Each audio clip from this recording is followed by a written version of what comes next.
PT itu punya dampak negatif soal suara terbuang. Dalam logika sistem presidensialisme multipartai kayak di Indonesia atau mirip di Amerika Latin, itu berlaku apa yang disebut dengan parlementarisasi sistem presidensialisme.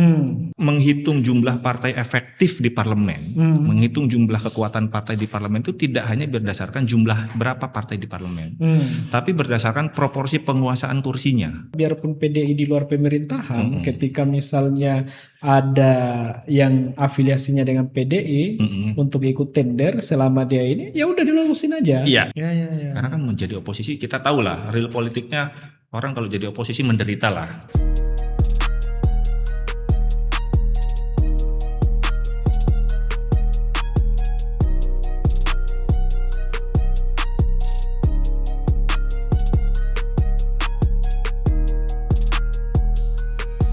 Halo Sobat Reformis, jumpa lagi bersama saya Muhammad Yusrianto di Reform Syndicate dalam program Hub Wicara Hura.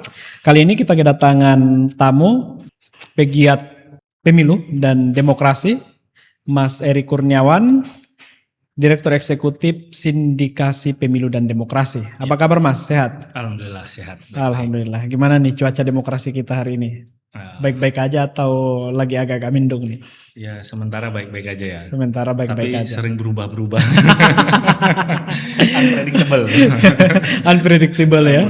Iya. Nah, oleh karena itu, Sobat Reformis, kita kali ini akan membahas soal revisi Undang-Undang Pemilu yang pastinya sedikit banyak mempengaruhi kondisi demokrasi kita pasca reformasi dan sampai hari ini. Kita sudah menghabiskan waktu kurang lebih 28 tahun setelah 98 masuknya era reformasi ke Indonesia. Nah, kali ini kita akan membahas revisi Undang-Undang Pemilu. Nah, jadi pertanyaannya kalau kita membahas soal revisi Undang-Undang Pemilu yaitu apakah tujuannya itu menata demokrasi atau membuka celah konsolidasi kekuasaan yang lebih kuat dan lebih solid, Mas. Gitu. Nah, kira-kira seperti apa tuh? Ya, kalau kita bicara agenda reformasi dalam revisi Undang-Undang Pemilu, tentu pertama kita nggak bisa menghindar dari yang tadi Mas Yu sebutkan. Pasti ini ada kepentingan dari masing-masing partai politik untuk mengkonsolidasikan kekuasaannya. Nah, apakah pertemuan kepentingan antar partai itu sesuai dengan tujuan konstitusi kita, gitu ya, tujuan Undang-Undang Pemilu atau tidak? Nah, itu terjawabnya ya pada saat pembahasan dan hasil undang-undangnya. Tapi sekali lagi kita yang nggak bisa kita hindarkan adalah ini memang kepentingan dari partai politiknya pasti kental sekali. Ya. Nah, apalagi kan kita namanya pemilu itu pasti sebuah negara menganut sistem demokrasi. Ya. Nah, kemudian ya terkait dengan konstelasi ataupun dinamika elit-elit politik yang berangkat dari partai politik, ya tentunya itu tidak terlepas dari sebuah kepentingan, baik itu kepentingan individu ataupun kepentingan kelompok. Walaupun sebenarnya pada prinsipnya demokrasi itu menuntut bagaimana partai politik sebagai salah satu pilar demokrasi untuk ya bagaimana dipilih pemimpinnya dari partai politik itu dipilih, kemudian rakyat dipilih untuk rakyat, oleh rakyat, dan dari rakyat. Nah, kira-kira begitu. Nah, kalau di semangat revisi Undang-Undang Pemilu ini kan perbaikan sistem demokrasi kita nih. Betul. Nah, kira-kira apa aja yang kemudian perlu untuk diperbaiki dalam revisi Undang-Undang Pemilu itu, Mas? Iya. Nah, yang pertama saya kira ini ya, memang kita tadi saya sampaikan tidak bisa lepas agenda revisi Undang-Undang Pemilu itu dari kepentingan partai politik. Tapi kita juga harus garis bawahi bahwa ada kepentingan yang jauh lebih tinggi.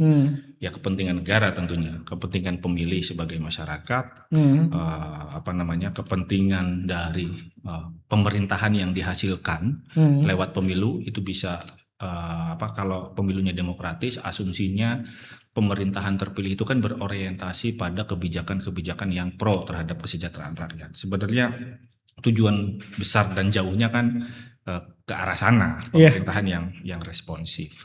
Kalau kita lihat refleksi tadi Mas Yus bilang kita sudah 28 tahun reformasi kira-kira.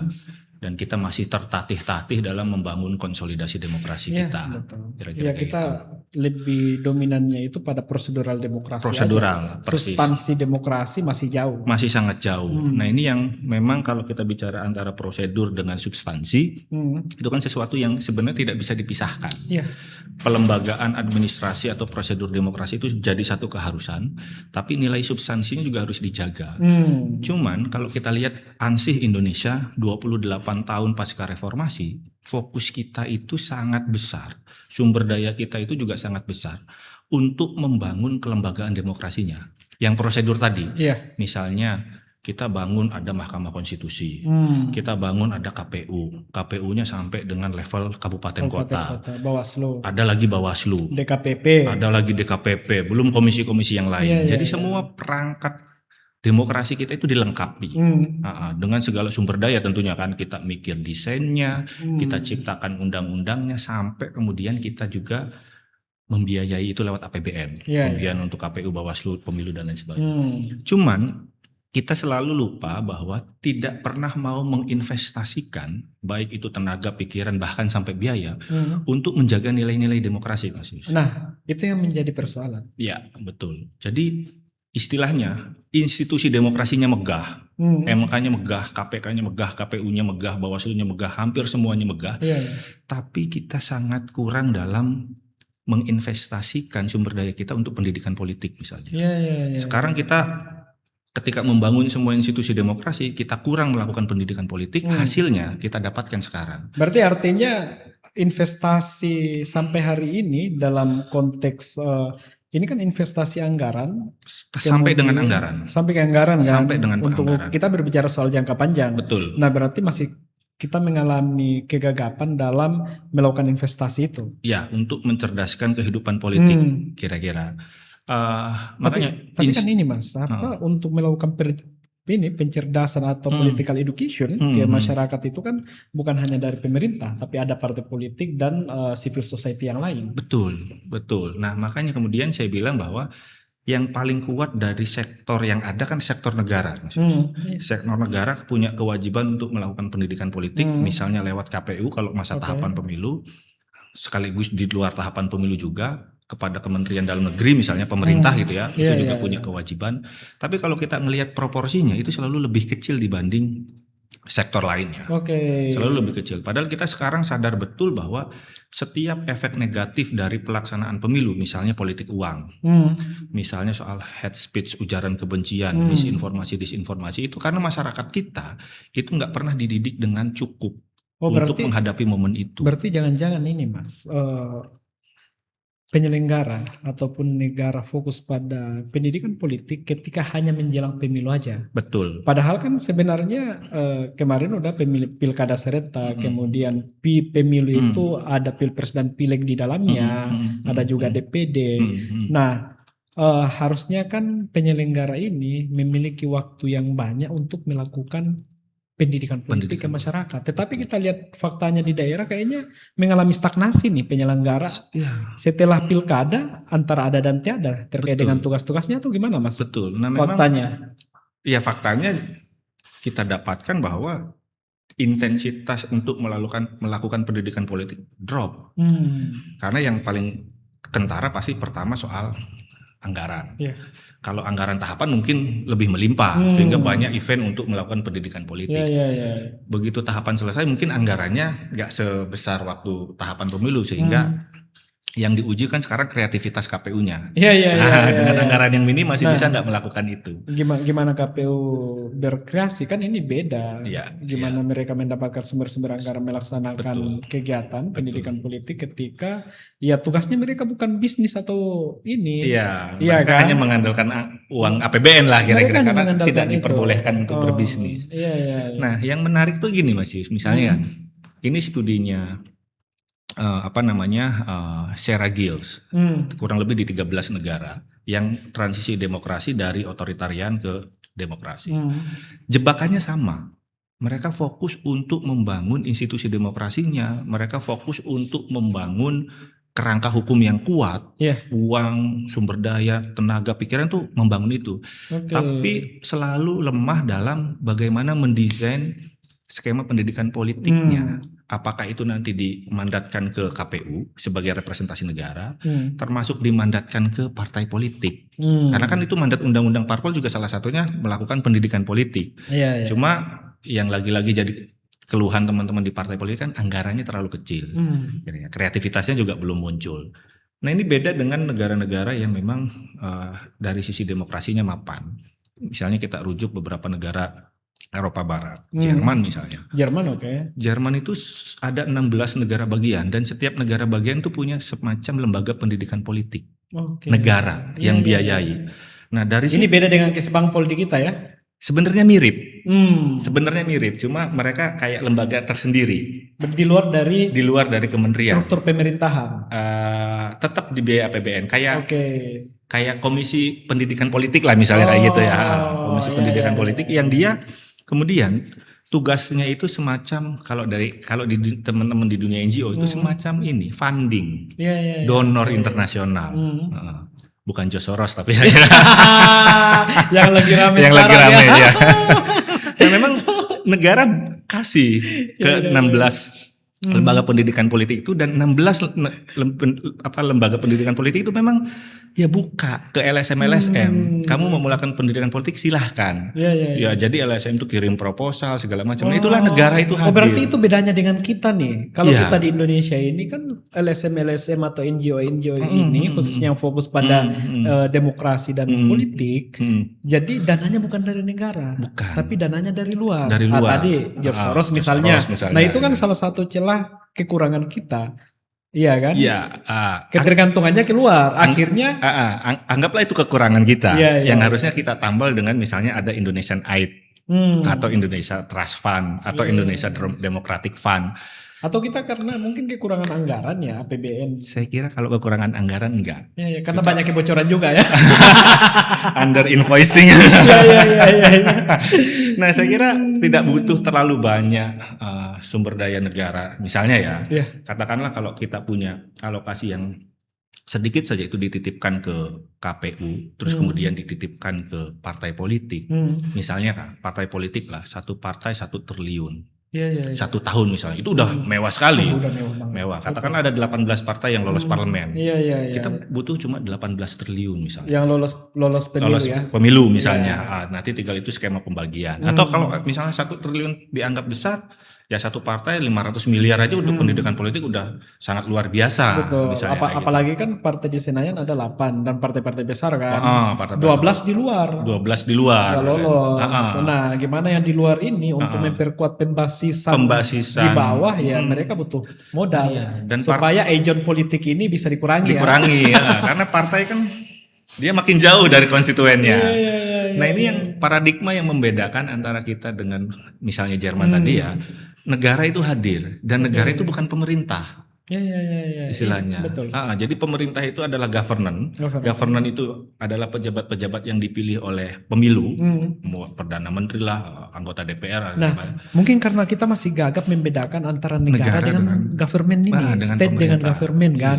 Iya, ya pemerintah penyelenggara, negara itu bicara soal national interest. Apapun yang dilakukan negara itu berbicara soal national interest. Salah satunya soal pendidikan politik itu kan kepentingan negara ya. Betul. Dan mereka tidak anti kritik dalam artian begini. Kalaupun dia dapat dana dari lembaga pendidikan politik, terus LSM-nya itu mengkritik kebijakan pemerintah, nggak jadi masalah.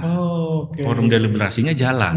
Kira-kira kayak gitu. Itu kan dalam prinsip negara yang modern. Itu kan kita perlu menyeimbangkan antara kekuatan governance dengan kekuatan civil society. Jadi kalau governance-nya terlalu kuat, civil society-nya lemah, maka peluang otoritarianisme itu meningkat. Tapi padahal di Indonesia ini kan kita dikenal dengan civil society yang berbagai macam background kan. Betul. Plural gitu loh. Plural dan cukup banyak. Bukan cukup banyak lagi, banyak, sangat banyak kan. Dibandingkan di negara-negara lain ya. Betul. Tapi ya itu pendidikan politik yang kemudian belum mengakar di NGO, di civil society ini. Bagaimana ke masyarakat bawah nih? Iya. Nah, itu yang sebenarnya kan kalau kita bicara NGO, level untuk pembasisannya kan sangat terbatas, Mas. Iya, iya. Sangat terbatas. Misalnya saya di SPD, Hmm. tentu nggak punya dong basis di daerah. Iya, iya, iya. Teman-teman nggak punya. Mungkin ya paling Hanya di banyak Jakarta doang ya? di Jakarta doang. Paling banyak sih misalnya kayak teman-teman aliansi masyarakat adat, Iya, mungkin ada aman. gitu. Walhi. Ya misalnya kayak gitu. Itu kan yang punya Iya. kaki-kaki di daerah. Perludem enggak Perludem ada. enggak juga. Yang concern di dunia pemilu itu dulu KIPP. Oh, KIPP. JPPR Oh, yang itu masih. KIPP kan ada. Tapi kan hanya momentual doang. Monitoring dan Dan itu momentual juga kan? momen pemilu. Dan kita juga tahu krisis yang rata-rata kami alami di NGO itu kan soal pendanaan, Mas. Oke. Kontinuitasnya untuk melakukan. Jadi wajar kalau dapat dari luar. Jadi wajar kalaupun dapat dari luar dan ruangnya makin menyempit. Iya, iya, iya. Karena uang-uang donor untuk demokratisasi di Indonesia juga kan kalah dengan misalnya untuk isu lingkungan. Oke. Konservasi lingkungan tuh Iya, masih iya, lebih iya. besar Lebih uangnya besar, dibanding ke urusan-urusan politik, apalagi election ya, itu makin Iya, iya, kecil.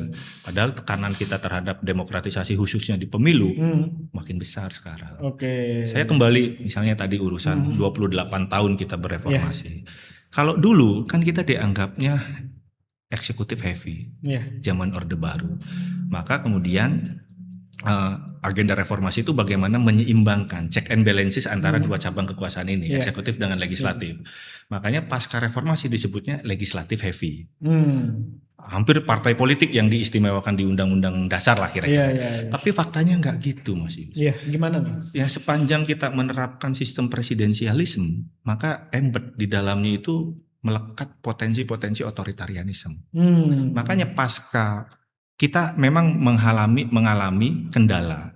Bagaimana presiden itu seolah-olah terkerangkeng zaman SBY 2004. Oke. Karena SBY menang pemilu didukung hanya oleh Partai Demokrat dan beberapa partai kecil. Iya, iya, bukan partai pemenang. Bukan partai pemenang. Tapi dalam logika sistem presidensialisme multipartai kayak di Indonesia atau mirip di Amerika Latin, itu berlaku apa yang disebut dengan parlementarisasi sistem presidensialisme.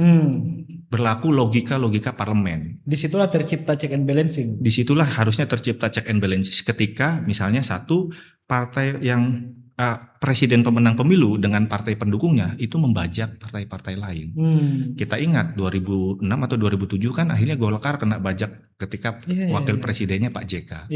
Akhirnya setelah 2006 pemerintahan SBY kan relatif lebih solid karena partai pendukung di parlemennya itu mayoritas.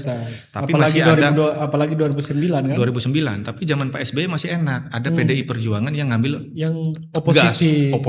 Oposisi total tuh. Oposisi total tuh. Jadi ada check and balances. Disitulah berlaku logika parlementer dalam sistem presidensialisme. DPR-nya tidak secara institusi berhadapan dengan pemerintah enggak. Tapi dalam tubuh DPR ada partai pendukung, ada partai oposisi. Nah itulah yang terjaga sampai dengan 2014 sudah loyo. Pasca 2014 terpilihnya Pak Jokowi, memang awalnya didukung oleh minoritas partai juga. 37%, 4 pendukung partai Jokowi itu PDI Perjuangan, PKB, Nasdem sama Hanura itu menguasai 37%. Minoritas lagi. Tapi kejadiannya sama lagi, teman-teman Golkar lagi waktu itu kalau nggak salah. Ada kongres atau apa gitu ya, ketua umumnya berganti, akhirnya Golkar masuk lagi ke pemerintahan koalisi pemerintahannya Pak Jokowi. Habis itu PAN juga masuk. Tersisa Gerindra dan PKS. Yang itu juga tidak secara kuat mendeklar bahwa kami oposisi dan melakukan peran kayak PDI Perjuangan. Oposisinya hampir hilang. Apalagi 2019. Pak Prabowo-nya jadi Menhan. Selesai sudah tinggal PKS saja. Sama Demokrat. Walaupun ujung-ujungnya dia masuk juga. Tapi hampir tidak ada. Waktu itu pun Demokrat kan nggak menyatakan dirinya sebagai oposisi kuat. Betul. Jadi sudah tidak ada lagi tuh disebutnya legislatif heavy. Kita ketipu lah. Tertipu. Ternyata enggak kok, kalau sistemnya presidensial mau dia dihadapkan dengan banyak partai. Muncul kalau dalam teori-teori ilmu politik itu Caibub dan teman-teman bilang bahwa presidential toolbox. Presiden itu punya pekakas yang cukup banyak untuk kemudian satu membajak parlemen, menggembosi oposisi. Presiden juga bisa raising isu karena dia kan populer, karena dia dipilih langsung. Jadi hampir semua tools itu digunakan dan akhirnya eksekutif itu makin menguat. Makanya apalagi hari ini sejak 2014 2016 itu kan risetnya Memsi Borneo dan teman-teman Hmm. menyatakan bahwa ada gejala yang disebut dengan eksekutif agredisme, Oke. perluasan kekuasaan eksekutif, Hmm. penggemukan. Eksekutif ini merangsak kemana-mana. Hmm. Misalnya tadi yang tadinya ada oposisi di parlemen, ketua umumnya diambilin jadi menteri. Iya, iya. Akhirnya nggak ada oposisi di parlemen. Check and balances turun. Sekarang yang tersisa itu Nasdem sama PDI. Nasdem dengan PDI, dan itu juga nggak declare juga. Iya. Beda PDI Perjuangan sekarang dengan PDI Perjuangan Zaman zaman SBY, SBY, zaman sebelumnya. luar- Itu luar biasa. dulu pansus Senturi, pansus beras, pansus BBM. BBM, Ngeri itu. semua kebijakan itu ada kontrolnya. Tapi ternyata udah Ya, sekarang mengalami degradasi perjuangan ya. degradasi. Ternyata pelemahan, sama kayak masyarakat sipil lah, makin lemah. Nah, itulah yang saya bilang kita harus evaluasinya di situ. Nah. Jangan lagi memberikan penguatan terhadap presiden, tapi bagaimana menciptakan mekanisme check and balances dengan memberikan insentif kepada partai politik untuk mau ngambil peran sebagai oposisi. Ya. Karena kan menjadi oposisi kita tahu lah, real politiknya orang kalau jadi oposisi menderita lah. Iya. Dan penderitaan itu tidak terbayar saat pemilu. Artinya, misalnya PDI Perjuangan ngambil peran oposisi, tidak juga ada insentif. Iya. Misalnya orang yang kecewa dengan pemerintah, nggak juga terkonsolidasi di situ. Nggak terkonsolidasi. Jadi insentif elektoral oposisi juga nggak ada. Iya. Nah, itulah apalagi kalau udah menghadapi pemilu kan butuh kos yang banyak. Butuh kos yang banyak. Betul. Nah, makanya baik itu Pilpres maupun maju pileg. Nah, ini yang Iya.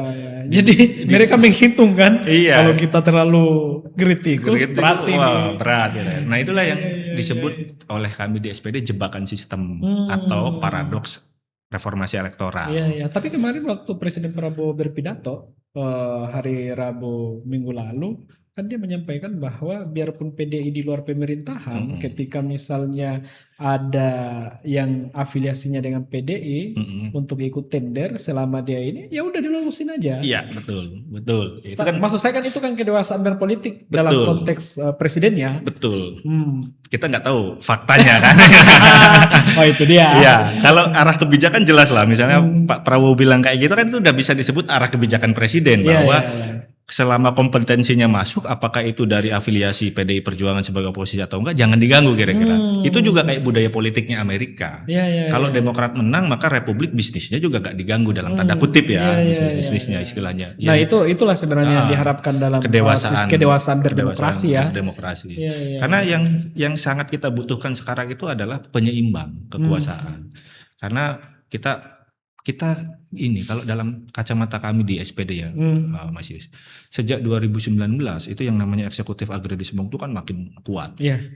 Dan eksekutif agredisme atau perluasan kekuasaan eksekutif itu kan dampaknya serius. Misalnya di 2009 ke 2024 kita kan menghadapi COVID itu kan memberikan insentif bagi munculnya otoritarianisme karena situasi krisis. APBN kita boleh lebih dari 3% defisitnya kan karena situasi krisis. Karena extraordinary. Tapi itu juga digunakan waktu itu untuk kampanye 3 periode. Padahal konstitusi membatasi 2. Pasca COVID itu kan muncul isu 3 periode. Nah, kemudian juga keputusan MK masalah batasan umur, muncul juga penundaan pemilu. Nah, saya kira kalau eksekutifnya terlalu berkuasa dan tidak diimbangi oleh suara partai politik di parlemen yang misalnya beroposisi, hampir semua kebijakan-kebijakan yang kira-kira mendistrupsi demokrasi itu mulus-mulus aja. Nah, salah satu konsentrasi dari revisi Undang-Undang Pemilu ini kan soal PT, Parliamentary Threshold. Nah, apakah itu salah satu bentuk untuk memperbaiki bagaimana keseimbangan antara eksekutif dengan legislatif ke depannya? Apakah itu naik ataupun turun PT-nya yang dari 4% nih? Nah, kalau kita memandang parliamentary threshold itu kan bagian dari instrumen untuk menyederhanakan partai politik. Itu kalau dinaikkan. Berapapun lah, dia kan sebenarnya tujuannya untuk menyederhanakan partai politik. Cuma kalau kita lihat datanya dari sejak PT berlaku di pemilu 2009 sampai dengan 2024, PT itu nggak signifikan mengurangi sistem kepartaian Iya, iya. kita. Tapi setidaknya kayak misalnya 2019 kemarin 9 partai yang lolos di Senayan. Mm-mm. Kemudian 2024 Mm-mm. hanya 8. 8. Artinya kalau misalnya dinaikkan lagi, misalnya nih 5% Mm-mm. bisa jadi gugur satu lagi. Atau misalnya dinaikkan jadi 7%, Ya, bisa misalnya jadi tersisa 5 mungkin. tersisa 5. Mungkin ya. Sulit banget. Nah, sampai 6, tersisa 5 Iya, kemungkinan. tersisa 5 lah kira-kira. Nah, artinya Mas Erik sepakat ya kalau dinaikkan. Enggak.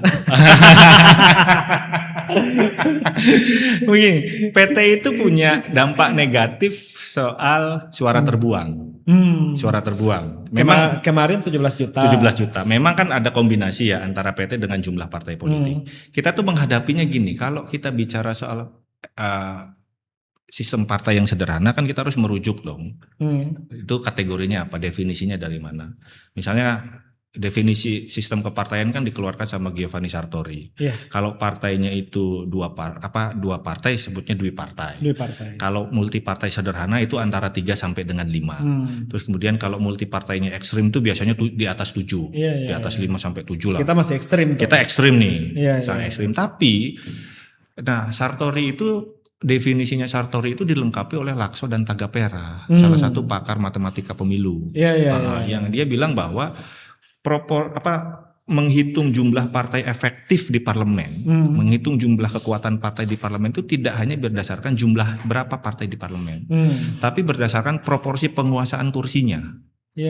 Jadi belum tentu partainya banyak, sistem kepartaiannya sederhana, atau belum tentu jumlah partainya sedikit, sistem kepartaiannya sederhana. Sebagai contoh gini Mas Yus, pemilu 99 yang masuk ke parlemen itu 21 partai politik.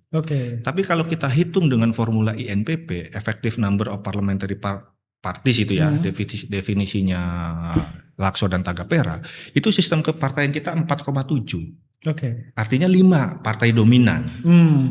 Artinya 5 partai dominan itu dari 21 partai hanya 5 partai yang kekuasaan kursinya itu dominan. PDI waktu itu 35%. Kalau nggak salah Golkar 20% lebih, PKB di atas 15%. Jadi suara itu terkonsentrasi. Nah sekarang tuh suara terfragmentasi. Nah itu dia masalahnya. Itu kan yang kemudian dikatakan Govantari. Ya Sartori. Ya Sartori itu kita berada pada zona merah. Ya. Karena ada 7 sampai 9 partai. Nah ini 8 partai nih kita di zona merah. Kalau 3 sampai 5 partai yang ini itu baru effectiveness number of parliamentary parties. Muncul kan. Nah ini yang kemudian memang kita harus lihat dalam berbagai sudut pandang, aspek. Misalnya gini, oke kita nggak bisa lagi melandaskan definisi sistem multi partai itu lewat ENPP yang berdiri sendiri, satu. Yang kedua, kita juga tidak lagi bisa mendasarkan penyederhanaan partai itu hanya lewat parliamentary threshold, karena ada suara terbuang nanti, wasted vote. Artinya orang yang sudah datang ke DPR milih partai itu terbuang. Nah kombinasinya ada banyak. Nah yang paling efektif kira-kira yang mana Bang? Apakah misalnya nggak apa-apa multi partai yang ekstrim, tetapi dinaikkan PT-nya, kemudian ada praksi gabungan nanti. Nah itu kombinasinya kan ada banyak. Satu misalnya kita tetap dengan parliamentary threshold misalnya 4%, misalnya, atau diturunkan 3%. Nah suara terbuang itu kan disumbang tidak hanya oleh besaran PT. Pemilu 2014 jumlah partai politik kita itu cuma 12, yang lolos 10, yang tidak lolos yang tidak lolos itu PBB sama PKPI. Suara terbuang kita cuma 2% Mas Yus. Pemilu 2019 itu 16 partai politik. Suara lolos terbuang 9. Lolos 9. 7 nggak lolos. Suara terbuang kita 9%. 2024 18 partai politik yang lolos 8. Sisanya ada 11% yang. Nah itu kan suara rakyat yang tidak terkonversi jadi kursi. Nah kalau mau misalnya PT itu kan bisa dilakukan berlapis. Satu dia PT mandiri, maksudnya kalau dia menyatakan bahwa dia tidak berkoalisi, berlakulah PT misalnya 4%. Tapi kalau dia berkoalisi sejak awalnya, saya koalisian, karena sama-sama mendukung capres A gitu ya, partai ini koalisi, maka berlakulah PT misalnya 7%. Untuk koalisi partai itu. Koalisi partai itu jadi misalnya ya PKB, P3, PKNU misalnya. Karena kedekatan ideologis di pemilu 2029 mereka berkoalisi. Ya artinya memang PT tetap dinaikkan. Dinaikkan untuk kategori threshold koalisi. Ini, Itu membentuk oke. insentif biar partai-partai ini berkoalisi. Iya, supaya suara ini nggak terbuang. Suara nggak terbuang dan sistem kepartaian lebih sederhana. Iya. Gitu. Karena kita nggak lagi punya kekuatan partai politik sangat dominan. Maka partai itu secara natural dia harus didorong untuk berkoalisi. Melebur deh jadi satu karena kita juga nggak ngelihat. Atau itu yang dimaksud dengan fusi. Yang kemarin sempat ramai kan. Iya, fusi tapi lebih natural. Lebih natural. Tidak dipaksa lewat kebijakan sepihak langsung bergabunglah. Kira-kira gitu. Ya, jadi tetap ada pimpinan koalisi ya. Iya. Kayak misalnya tadi PKB, PKNU, atau misalnya PKS, Gelora gabung lagi kan. Kira-kira berkoalisi lah. Iya, sekarang kan kecenderungan kita setelah pemilu pecah buat partai baru. Nah, pada akhirnya kan nggak dapat juga. Iya. Betul. Dan di 2024 tapi minimal dapat wamen lah ya. Wamen. Kayak prima. Tujuan untuk itu tercapai. Tapi kan bicara soal pembasisan akar rumput, pembasisan ideologi nggak kena. Karena begini, dukungannya sangat tidak signifikan. Iya. Ada dari 18 partai politik 8 lolos. Iya. Sisa 10. Yang tembus di atas 1% cuma 2. Iya. PSI sama Perindo. Tiga berarti sama P3. P3, PSI, Perindo. Yang lainnya Gelora, Umat, 0, berarti kan mereka tidak membasis. Iya. Di akar rumput. Kok ikut pemilu nasional?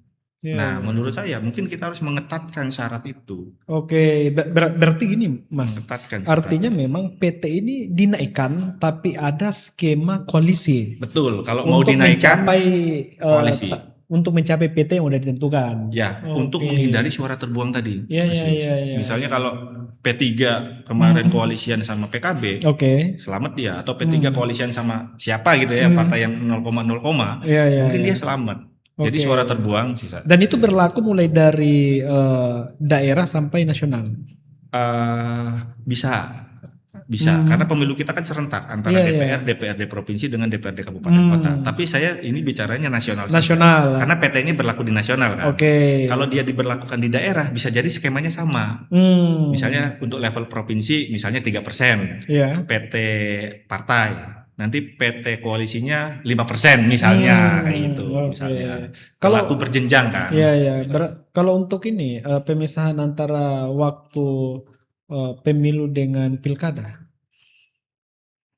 Nah, ini putusan MK 135 yang jadi kontroversi cukup panjang kan.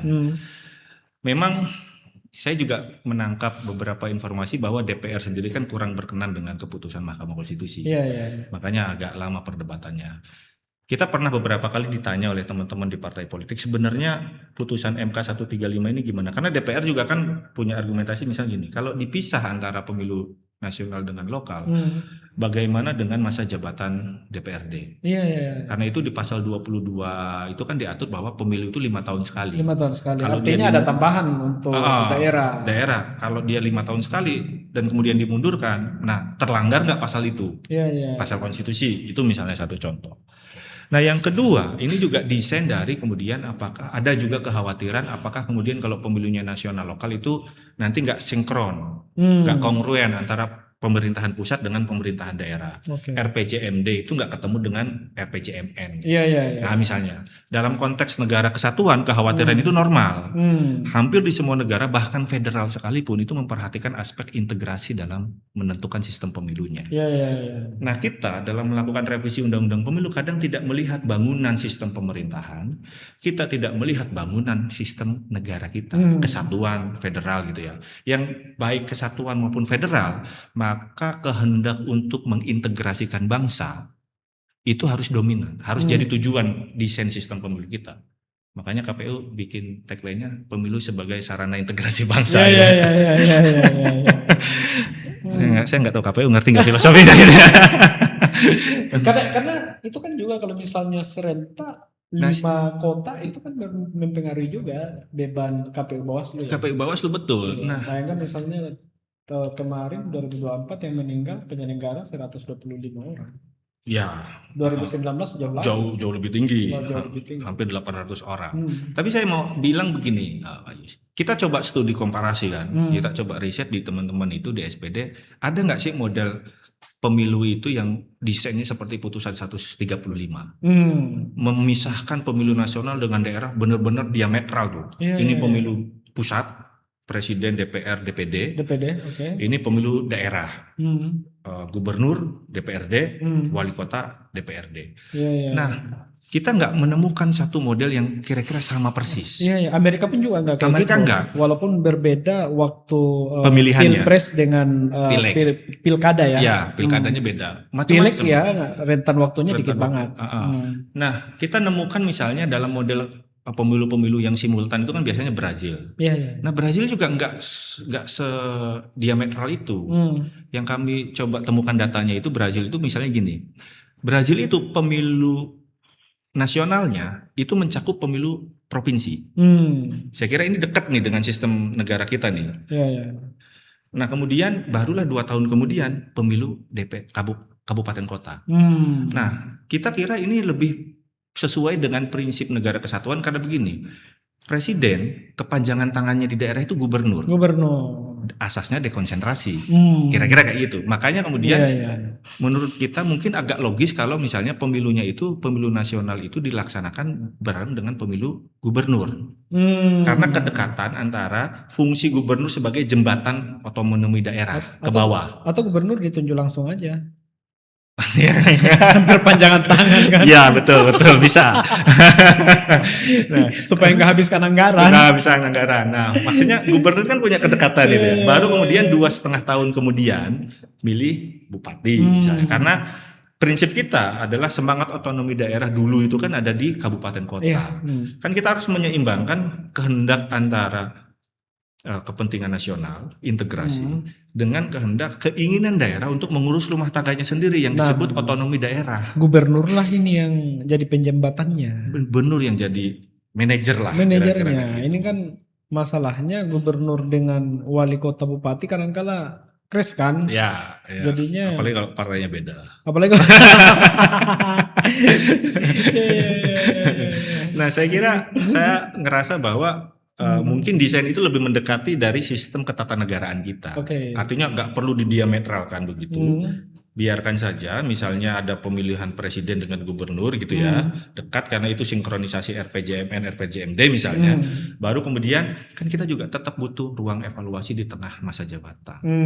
Artinya supaya orientasi kinerja pemerintah ini tetap memperhatikan kepentingan rakyat. Karena kalau saya terpilih sekarang 2029 misalnya, 2031 ini pemilihan bupati wali kota nih. Kalau saya nggak perform, jangan-jangan semua calon saya nanti yang di daerah kabupaten kota bisa banyak kalah. Akhirnya saya harus tetap punya kebijakan yang pro terhadap kepentingan rakyat. Berarti itu salah satu motivasi kenapa pemisahan pilpres, pemilu nasional dengan pemilu daerah itu dipisah untuk menambah kekuatan kedaulatan pemilih. Berarti kan ada. Karena nggak nunggu 5 tahun lah. Semangatnya di situ sebenarnya dipisah. Selain itu juga penyelenggara punya ritme. Persis. Lebih enak kerja penyelenggara. Karena kemarin kita juga riset sama teman-teman di Kementerian Dalam Negeri. Analisis beban kerjanya penyelenggara pemilu ketika pemilu dan pilkada itu dilaksanakan di tahun yang sama. Itu kelihatan betul ada irisan irisan tahapan pemilu yang di satu sisi dia lagi rekapitulasi, di sisi lain pilkadanya lagi penjaringan calon. KPU-nya banyak yang memberikan skor beban kinerjanya itu hampir perfect 5. Jadi dari indikator 1 sampai 5 di situ 5. Artinya mereka hampir semua tersedot sumber dayanya untuk pecah di 2 tahapan pemilu dan pilkada. Nah, kalau soal ini ada kan wacana untuk penggantian Bawaslu jadi badan adjudikasi pemilu. Adjudikasi pemilu.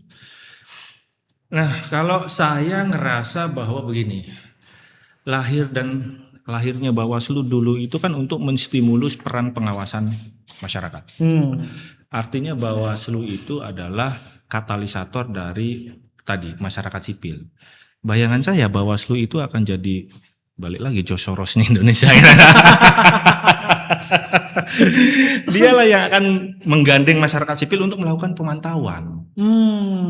Iya, Nah, iya. melakukan Kan, pemantauan. kan, Harusnya apa, begitu, tapi pemantau pemilu itu dapat dana nggak ya? sekarang enggak. Kalau 2009 saya masih merasakan Masih itu. dapat, iya, iya. Masih iya. dapat. Sekarang semua pengawasan itu diinstitusionalisasikan oleh Bawaslu. Ada Bawaslu provinsi permanen, ada Bawaslu kabupaten kota permanen, ada Panwascam, ada PKD, ada pengawas TPS, dan sekarang pengawas TPS-nya minta ditambah. Itu yang Iya, saya iya, kritik. iya, iya. Terus di mana fungsi pengawasan masyarakat kalau semua lu beli? Iya, iya, iya, iya. Jangan salahkan jangan salahkan masyarakat kalau ada kejadian pelanggaran pemilu, maka itu adalah tanggung jawabnya Bawaslu. Karena semua peran itu diambil oleh Bawaslu. Iya, iya, iya. Nah, saya kira Bawaslu harus diformulasikan ulang kembali pada semangat awal dia untuk menstimulus pengawasan partisipatif dari masyarakat. Programnya udah benar Bawaslu, judulnya pengawasan partisipatif. Implementasinya menurut saya masih jauh panggang dari api. Oke. Karena dia menggunakan strukturnya sendiri, tidak menggunakan stimulus ke masyarakat sipil. Padahal harusnya Bawaslu tuh semangatnya itu. Siapa yang mau melakukan pemantauan silahkan, nanti kami support. Iya, ya.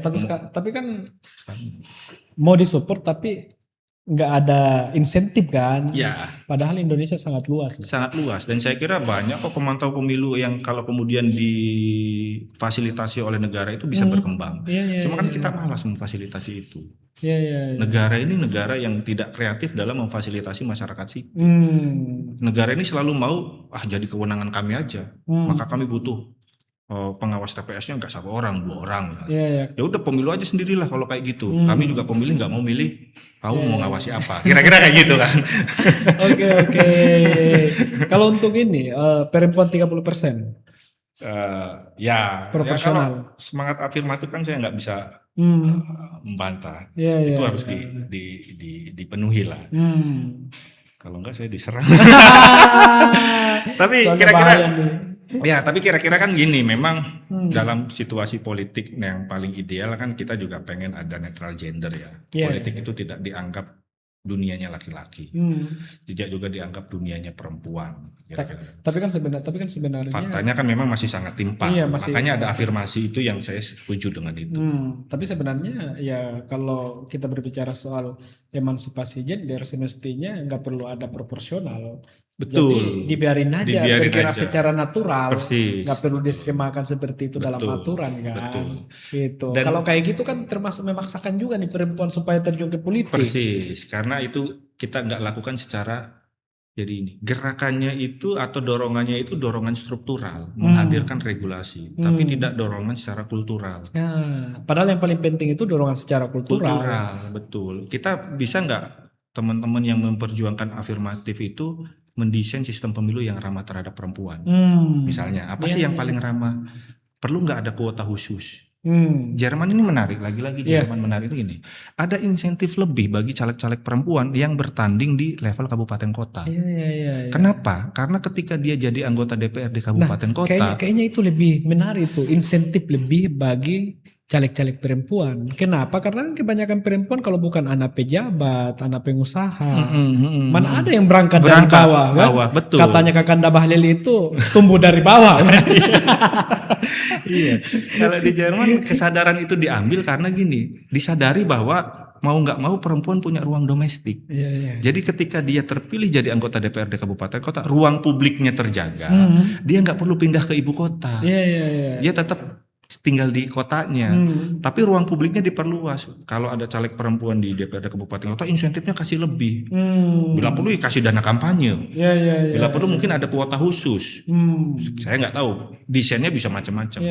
Tapi keberpihakan kita itu tidak hanya pada aspek struktural dengan menghadirkan regulasi minimum 30% misalnya. Tapi kita tahu bahwa teman-teman partai politik sangat berat mengisi itu. Akhirnya yang tadi munculnya ponaan, anak, apa macam untuk memenuhi kuota itu. Dan itulah yang mengurangi kualitas demokrasi. Persis. Kan risetnya teman-teman Puskapol mengatakan kalau nggak salah 60% lebih itu anggota legislatif perempuan itu terafiliasi dinasti. Iya, terafiliasi dinasti, terafiliasi bisnis. Oligarki. Betul. Kalau untuk pilkada ini pemilu tertutup terbuka gimana Mas? Nah ini juga jadi salah satu isu yang kami concern di SPD. Gini, kita kan sudah menerapkan sistem pemilu proporsional itu sejak tahun 55 malah. Iya. Tapi kita tarik mundur aja dari 99 deh. 99 itu proporsional tertutup. 2004 semi-semi terbuka. 2009 lewat putusan Mahkamah Konstitusi proporsional terbuka. Tapi apapun pilihannya terbuka sampai tertutup atau tertutup itu ya. Kita itu kayak punya takdir berpasangan dengan sistem pemilu proporsional. Iya. Faktanya begini, ketika kita menerapkan sistem pemilu proporsional, proporsionalitas hasil pemilu itu makin lama makin baik. Oke. Di 2024 itu paling baik proporsionalitasnya. Artinya proporsional itu gini, proporsional itu kan dia majemuk, maka harus ada banyak partai karena masyarakat kita beragam. Terus kemudian proporsional juga menghendaki perolehan suara partai politik itu setara dengan perolehan kursinya. Artinya kalau dia dapat suara 10%, kursinya juga harusnya 10%. Biasanya ditunjukkan dengan namanya indeks disproporsionalitas. Salah satu yang dipakai oleh internasional itu oleh Komisi Pendapilan Inggris, oleh ahli itu namanya Losmore-Hanby Index, LHI. Di pemilu 2024, indeks LHI kita itu 1,35%. Artinya semakin rendah, dia semakin bagus. Iya. Pemilu kita itu udah benar milih proporsional dan jalannya benar. Iya. Nah, pemilu 2019 indeks disproporsionalitas kita itu 3,11%. Oh, berarti peningkatannya cukup signifikan. Cukup signifikan. Nah, saya pikir kalau dari pendapat saya, kita nggak perlu gegabah menerapkan mengganti-ganti sistem. Misalnya, kalau mau pun dipertahankan proporsional daftar terbuka, oke. Ada catatan perbaikan. Tapi proporsional daftar terbuka itu ekses negatif itu juga luar biasa. Politik uang. Karena caleg nyawer terus. Betul. Kan, nyawer terus. Dan itu tidak kompatibel dengan penguatan institusi partai. Tidak kompatibel dengan tujuan kita untuk menghadirkan DPR yang efektif. Iya betul. Karena kan caleg-caleg ini yang punya uang besar. Hanya sedikit aja yang kemudian karena sedikit duit dan menang. Itu yang beruntung lah kira-kira. Itu nah, tapi kan institusi partainya nggak terbangun. Ideologi partai nggak terbangun. Caleg-caleg yang banyak yang jadi kader dadakan. Pindah partai. Dan itu kan nggak mungkin dia membasis. Misalnya saya ini bayar sekian M ke partai X misalnya kayak gitu. Saya jadi juga dengan duit saya sendiri. Ketika saya jadi DPR, nggak mungkin saya reses untuk membangun ideologi partai. Saya cuma mikir ya untuk kepentingan saya aja. Dan nyumbang ke partai lah. Nah, nyumbang ke partai pastilah. Tapi bicara soal pendidikan politik, kemudian untuk penguatan kualitas partai enggak? Karena di pemilu depan bisa jadi saya pindah partai. Iya. Tergantung kepentingan. Persis. Banyak. Mulai dari daerah sampai nasional itu yang pemilu yang terbuka. Nah, tapi kita ini kan begini, kalaupun mau mengubah sistem, yang harus kita baca itu tidak hanya dari perspektif aktornya itu artinya ini partai. Kita juga harus perhatikan aspeknya dari pemilih. Ini kalau dalam pemilu itu kan dikenal yang disebut dengan Duverger's Law. Nah, Duverger's Law itu kan yang ini. Kalau bangun sistem itu, pemilu itu kan punya dua efek. Dia efek mekanik, efek psikologis. Efek mekaniknya itu kira-kira kalau kita pasang threshold, pasang sistem segala macam, nah itu berlaku tuh. Efek mekaniknya, nggak lolos threshold dia nggak dihitung gitu. Ada juga efek psikologis. Pemilih itu kayak belajar. Kalau dari dulu dia proporsional, tiba-tiba diubah. Nah itu juga pertanyaan. Misalnya kalau kita mau mengubah sistemnya ke mixed member proporsional, campuran, MMP. Berarti kan pemilih itu milih dua, Mas. Dia milih kandidat partai, sama dia milih caleg. Di dua surat suara yang kolomnya berbeda. Kalau dulu kan kita boleh milih partai atau calon, dihitungnya kan satu. Ini dua sekarang. Kamu harus milih partai, kamu juga harus milih caleg. Itu satu dari perspektif pemilih. Yang kedua adalah perspektif penyelenggara. Kalau dulu ada partai nyoblos, terus kemudian nyoblos caleg dihitung satu. Kalau dia nyoblos caleg doang dihitung satu. Kalau dia nyoblos partai doang dia dihitung satu. Nah sekarang penyelenggara di level bawah harus hitung dua kali. Mana perolehan partai, mana perolehan caleg dalam dua form yang berbeda. Rekapitulasinya dua kali. Kira-kira kayak gitu. Harusnya disamakan aja. Harusnya disamakan. Tapi kalaupun disamakan nggak bisa karena sistemnya beda, campuran itu. Nah saya pikir memang campuran itu, saya juga dulu sempat dorong Hmm. karena wah ini keren nih dari Jerman nih kira-kira Iya, kan. iya, iya. Tapi Stabil begitu kan kalau di stabil, Jerman. begitu diimplementasikan pendapilannya gimana? Iya, iya, Kayak iya. Kita Papua. memang agak kompleks ya. Kompleks. Beda-beda dengan Ada Jerman. 7 atau 6 provinsi yang kemudian secara pendapilan itu di-exclude dari sistem MMP. Karena kuota kursinya terlalu sedikit, 3. Apalagi kita ada partai lokal juga. Partai lokal. Iya, iya, Ya, iya. itu yang saya kira lebih baik kita bertahan di sistem pemilu proporsional yang berorientasi pada penguatan institusi partai, karena partai ini harus lebih kuat supaya dia bisa berhadapan dengan presiden. Iya, iya, iya, iya. Kira-kira kayak gitu. Kita Oke. tuh sedang mendorong DPR yang lebih efektif, yang lebih berorientasi pada check and balances, penyeimbangan kekuatan antara eksekutif dan Oke. legislatif. Nah, kemudian kalau pilkada tidak langsung gimana nih? Setuju loh. Kalau pilkada tidak langsung ya, setuju ya. Nah, Tapi itu nanti kita bahas selanjutnya. itu kita bahas Kita selanjutnya bahas aja. selanjutnya. Jadi artinya memang di Undang-Undang Pemilu nomor 7 sambil tahun minum. Iya, silakan. Artinya memang di Undang-Undang Pemilu nomor 7 tahun 2017 ini perlu direvisi dengan berbagai macam perbaikan. Dan itu butuh naskah akademik, butuh kajian yang lebih mendalam supaya komprehensif nih hasilnya Iya, untuk menghasilkan sistem pemilu yang lebih baik. baik, betul. Itu. Nah, pertanyaannya sekarang kapan nih DPR membahas revisi Undang-Undang Pemilu? Saya kira pertanyaan itu jadi yang paling berat, Mas Yus. Sama seperti kalau kita pulang kampung pas Lebaran, Ya, waktu masih single kan. Ya, kapan nikah nih? Kapan nikah? Nah, itu sangat sulit untuk dijawab karena kalau kami sih kan maunya tahun ini selesai. Iya. Karena idealnya kan tahun ini selesai. Akhir tahun ada agenda rekrutmen KPU Bawaslu, penyelenggara kayak gitu ya. Terus tahapan pemilu itu ya kalau berdasarkan undang-undang lama itu jalan di bulan Juli 2027. Jadi kan kesiapan aturan harusnya tahun ini. Tahun ini. Idealnya tahun itu ini. maksimal? Ya mungkin di bulan Oktober karena maksimal Oktober. Oktober itu udah pembentukan tim seleksi KPU Bawaslu. Tapi kalau lewat Oktober gimana tuh? Jangan sampai ya ini tahapan-tahapan kita itu nanti mepet-mepet sampai pemilu. Ya itulah yang kemudian jadi pertaruhan kita. Sebenarnya kalau lewat dari Oktober ya desain penyelenggara kita masih pakai undang-undang lama. Nah, pertanyaannya kan sebenarnya apa sih yang terjadi di Senayan ini? Kok lama banget nih membahas revisi undang-undang pemilu? Kalau ini dugaan tapi ya. Oke. Dan bisa jadi benar. Yang tingkat kepercayaannya 120%. Nah, dalam pembahasan RUU Pemilu, kira-kira kalau kami melihatnya itu selalu ada pertarungan mikro mega rule. Pertarungan antara partai kecil dengan partai besar. Misalnya gini, partai-partai kecil pasti nggak mau parliamentary threshold-nya dinaikkan. Kalau bisa 0. Partai-partai besar, PDI, Golkar, Gerindra misalnya ya, bahkan Nasdem aja maunya PT-nya dinaikkan. Partai-partai non parlemen pasti maunya PT diturunkan. Nah, wilayah pertarungannya di situ, Mas. Berarti ini mungkin antar partai ini partai kecil belum ketemu. Bukan karena kekhawatiran ketika misalnya sudah selesai revisi undang-undang pemilu, kemudian ada keretakan di dalam koalisi parlemen nih.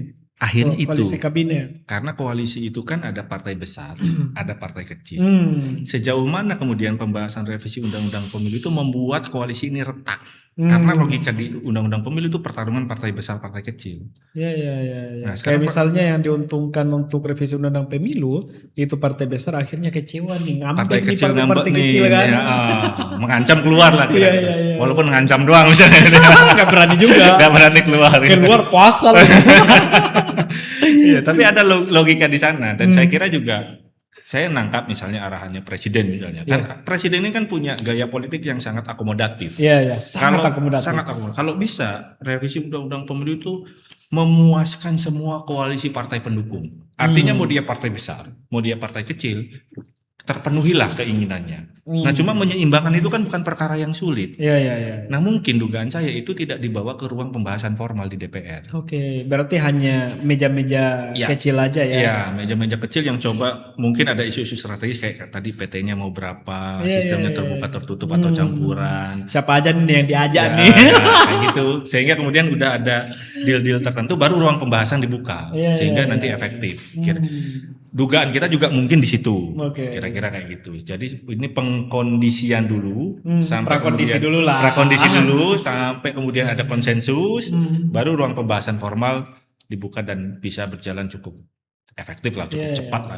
Dugaan kita juga mungkin di situ. Dan bisa benar. Walau alam. Hanya dari dinding-dinding yang bergerak yang berbicara gitu. Ya pada prinsipnya kalau dari civil society ya revisi undang-undang pemilu harus segera dilakukan. Betul. Kalau kami di SPD berharap bahwa semua itu ditumpahkan dalam meja pembahasan Dan melibatkan civil society pasti. dan melibatkan masyarakat sipil. Saya kira begini, kita harus menyadari bahwa semua ini kepentingan. Iya. Kepentingan partai, kepentingan civil society, kepentingan pemilih, maka kemudian hadirkan di atas meja. Hmm. Bahas saja. Kita juga ingin tahu argumentasinya partai-partai kecil itu kenapa PT-nya ini. Jangan-jangan argumentasinya masuk akal. Kita juga pengen tahu partai-partai besar punya argumentasi apa kenapa PT harus dinaikkan. Jangan-jangan masuk akal. Nah. Biarkan publik juga Menilai. dilatih untuk menilai. Oke. Dan Jangan konsensusnya diambil di ruang-ruang lain ruang gelap gitu ya, yang publik nggak tahu perdebatan argumentasinya, kemudian hadir dengan kesepakatan. dan nggak menemukan sintesanya. Iya. Yang ada tesis antitesa, nggak ada sintesanya. Nggak ada sintesanya. Tapi kalau menggunakan deliberatif ya disitulah Ya, sintesa betul. bisa di ini ya. Bisa. Nah, saya kira kita juga mungkin kan sambil belajar perdebatannya nggak perlu berlarut-larut. Kamu pandangannya apa? Kamu pandangannya apa? Rapat. Titik temunya di mana? Titik temunya di mana? Kalau nggak ada titik temu, voting misalnya. Iya, kayak gitu. iya, Saya iya. mungkin yang penting itu dibahas di atas meja. Saya kira buat kami di masyarakat sipil itu jauh lebih mengasihkan karena Iya, kita iya, juga iya. mungkin bisa terlibat di pembentukan opini. Kita juga bisa terlibat untuk memberikan masukan ke partai karena tahu posisinya segala macam. Iya, iya, iya. Jadi ruang pemilu itu dimiliki oleh hampir semua segmen. Oke. Bahkan ketika merumuskan aturan. Kira-kira gitu. Oke. Terima kasih banyak Mas, luar biasa. Sama-sama Mas. Dan selanjutnya kita bahas soal undang-undang pilkada. Yang harusnya dibahas bareng idealnya. Iya. Nanti kan ada pilkada. undang-undang pilkada dengan undang-undang partai politik. Ya. Nah, apakah perlu untuk dikodifikasi dalam satu buku atau seperti apa untuk penyederhanaan ya, supaya nggak overlapping? Iya, betul. Itu kayaknya butuh waktu yang panjang kalau kita bahas Iya. ini undang-undang pemilu, Undang-undang pilkada, partai parpol, politik. dan undang-undang MD3 MD3 punya keterkaitan juga. Iya. Sangat luas lah. Ya. Sangat luas lah. Oke, terima kasih banyak Mas. Sama-sama Mas Yus, terima kasih banyak. Terima kasih Kita kembali. ketemu lagi di pertemuan selanjutnya. Ya. Undang-undang pilkada.